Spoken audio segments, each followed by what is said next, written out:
नहमदुहु व नुसल्ली अला रसूलिल करीम अम्मा बाद फ़अऊज़ु बिल्लाहि मिनश शैतानिर रजीम अर्रहमानु अल्लमल कुरआन खलक़ल इंसान अल्लमहुल बयान फ़क़ाल अलैहि सलातु वस्सलाम खैरुकुम मन तअल्लमल कुरआन व अल्लमा। আল্লাহ পাকের অগণিত মেহেরবানি যে আল্লাহ তাআলা আজকে আমাদেরকে কোরআনের বাগানে এনেছেন, এই জন্য আমরা দিল থেকে বলি আলহামদুলিল্লাহ। এই মজমা বহুত মুবারক মজমা, সবথেকে আমার প্রবীণ জায়গা এটা। আজ থেকে 20 বছর আগে আলহামদুলিল্লাহ এই প্রতিষ্ঠানে বহুত এসেছি। আমার দুলাভাই শিক্ষক ছিল এখানে। এরপরে 2-3 বার আমি প্রধান বক্তাও ছিলাম। তখন তো স্টেজেই আমরা পাগড়ি পরাইছি, স্যার তো তখন ছিল না। আলহামদুলিল্লাহ আমাদের সেই মরহুম আনা চৌধুরী, তারপরে ফরিদ মৌলভী সাহেব, তারপরে আকবর চাচা দুনিয়া থেকে চলে গেছেন। আল্লাহ পাক তাদের জান্নাতের উঁচা মকাম দান করেন, বলেন আমিন। আল্লাহ পাক বলেন আর রহমান আল্লামাল কুরআন খালাকাল ইনসান আল্লামাহুল বায়ান। আমি রহমান, আমি দয়াবান, মেহেরবান, আমি কোরআন শিখেছি, এরপর ইনসান বানাইছি। উলামায়ে কেরাম আয়াতের তাফসিরে লিখছেন যে কেউ প্রকৃত ইনসান হতে হলে কোরআনের এলেম ছাড়া, ওহির জ্ঞান ছাড়া কেউ ইনসান হতে পারে না। ওহির মাধ্যমে আমরা প্রকৃত ইনসান হয়েছি। আর কোরআন হলো ডাইরেক্ট ওহি, ওহিয়ে মাতলু, আর হাদিস হলো ওহিয়ে গাইরে মাতলু, ইনডাইরেক্ট ওহি। আর আপনাদের এই প্রতিষ্ঠানে কোরআন ও হাদিস দুটাই শেখানো হয় আলহামদুলিল্লাহ। নবীজি বলছেন খায়রুকুম মান তাআল্লামাল কুরআন ওয়া আল্লামা, তোমাদের মধ্যে উত্তম ওই ব্যক্তি যে কোরআন শিখে ও শিখায়। একজন মুহাদ্দিস ইয়াহইয়া ইবনে আকসাম, মৃত্যুর পরে ওনার ছাত্র ওনার স্বপ্নে দেখছে যে হুজুর কেমন আছেন।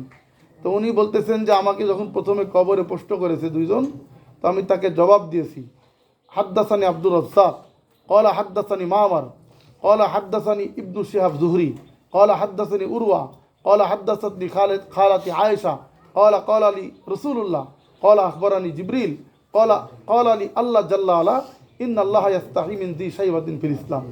বলছে আমাকে আমার উস্তাদ আব্দুর রাজ্জাক শোনাইছে, তার উস্তাদ তাকে মামার শোনাইছে, তার উস্তাদ ইবনে শিহাব যুহরি শোনাইছে, তার উস্তাদ উরওয়া শোনাইছে, তার উস্তাদ তার খালা আয়েশা শোনাইছে, তাকে তার স্বামী রসুল শোনাইছে, তাকে জিবরাইল শোনাইছে, তাকে আল্লাহ শোনাইছেন যে নিশ্চয় আল্লাহ তাআলা সাদা দাড়ি দেখলে লজ্জা পায়। সুতরাং কবরে ইন্টারভিউ নিতে আসছো, আমাকে তো আল্লাহ লজ্জা পায়। তো ফেরেশতা আল্লাহর কাছে ফেরত গিয়েছে, এই জবাব দিয়েছে। তো আল্লাহ তাআলা বলছেন সে সত্য বলেছে, তার উস্তাদরাও সত্য বলেছে, আমি তাকে মাফ করে দিলাম। সুবহানাল্লাহ। এই জন্য কোরআনের এই এলেম, মুসা আলাইহিস সালাম আল্লাহকে প্রশ্ন করেছিলেন, এই কথা বলে শেষ করে দিব যে আল্লাহ তুমি তো আমার সাথে কথা বলো, আর কোনো জাতি আছে যারা তোমার সাথে কথা বলবে? তো আল্লাহ তাআলা বলতেছেন হে মুসা, তুমি আমার সাথে কথা বলতে হলে তুর পাহাড়ে আসা লাগে, জুতা খুলতে হয়, কথাও লিমিটেড, সময় নির্ধারিত, অথচ এক উম্মত সাতাতি বাদাকা উম্মাতুন, তোমার পর এক উম্মত আসতেছে যারা আমার সাথে কথা বলবে 24 ঘন্টা। সুবহানাল্লাহ। কোরআন তেলাওয়াতের মাধ্যমে কথা বলবে। এজন্য হযরত আলী রাদিয়াল্লাহু আনহু বলতেছেন তুমি যদি আল্লাহর সাথে কথা বলতে চাও তো কোরআন নিয়ে বসে যাও, কোরআনের প্রতিটা শব্দ তুমি আল্লাহর সঙ্গে মোবাইল করতেছো। আর যদি চাও যে কোরআন তেলাওয়াতের মাধ্যমে তুমি আল্লাহর সাথে কথা বলতে পারো, আবার নামাজের মাধ্যমে তুমি আল্লাহর সাথে কথা বলতে পারো।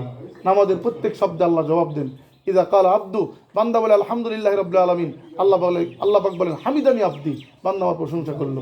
প্রত্যেকটা আয়াতের আল্লাহ জবাব দেন। বান্দা বলে আলহামদু, আল্লাহর প্রশংসা, আল্লাহ পাক বলেন লিমানিল হামদু, বান্দা বলে লিল্লাহ, আল্লাহ বলে মানিল্লাহ, বলে আর রহমান, মানির রহমান আর রহিম, এভাবে কথা বলে। তো আল্লাহ পাক আমাদেরকে এই কোরআনের মাধ্যমে আল্লাহ পাক আমাদেরকে সম্মানিত করেন। কারণ হাদিসে এসেছে কোরআন দ্বারা আল্লাহ পাক এক জাতিকে সম্মানী করেন, আবার কোরআন দ্বারা আল্লাহ পাক কাউকে বেইজ্জত করেন। স্যার ইশারা দিচ্ছেন যে কোরআনের এলেম থেকেও যদি সে কোরআনের ওপরে না চলে তো আল্লাহ পাক তাকে আসফালা সাফিলিন, লাঞ্ছিত করে দেয়। এই জন্য 2 ছাত্র ভাইকে আমি বলবো যে কোরআনের এই এলেম, এই জ্ঞান নিয়ে আমরা পুরা জিন্দগি মুত পর্যন্ত চলবো। আজ আফসোস লাগে অনেকে কোরআনের এই যে খলিশাকুন্ডির এক ছেলে আল্লাহ দরগা মাদ্রাসায় ফার্স্ট হয়েছিল বোর্ডে, কিন্তু তার জিন্দগি শেষ করে ফেলছে। এই জন্য আমরা যেন কোরআনের এই বেইজ্জত না হয় আমার দ্বারা। আল্লাহ পাক কোরআনের টাচ লাগার কারণে একটা কাপড় দামি হয়ে যায়, একটা কাঠ দামি হয়ে যায়, ইনসান কেন দামি হবে না? আপনারা কোরআনের সাথে আছেন। নবীজি বলছেন কুন আলেমা, তুমি আলেম হয়ে যাও, আও মুতাল্লিমা, নাহলে ছাত্র হয়ে যাও, আও মুঈনা, নাহলে সহযোগী হয়ে যাও, আও মুহিব্বা, নাহলে মহব্বতকারী হয়ে যাও, ওলা তাকুন খামিসা, 5 নম্বর হয়েও না। সাহাবা জিজ্ঞেস করছেন 5 নম্বর কি? নবী বলতেছেন আন তুবগিদাল ইলম আহলা, এলেম আর আহলে এলেমদের বিদ্বেষ রেখো না, ফাতাহালিকা, তাহলে তুমি ধ্বংস হয়ে যাবে। আল্লাহ পাক আমাদের সবাইকে মওত পর্যন্ত কোরআন ও আহলে কোরআনদের সাথে থাকার তৌফিক দান করেন। ও আমিন। ওয়া আখিরু দাওয়ানা আলহামদুলিল্লাহি রাব্বিল আলামিন। আসসালামু আলাইকুম ওয়া রাহমাতুল্লাহ।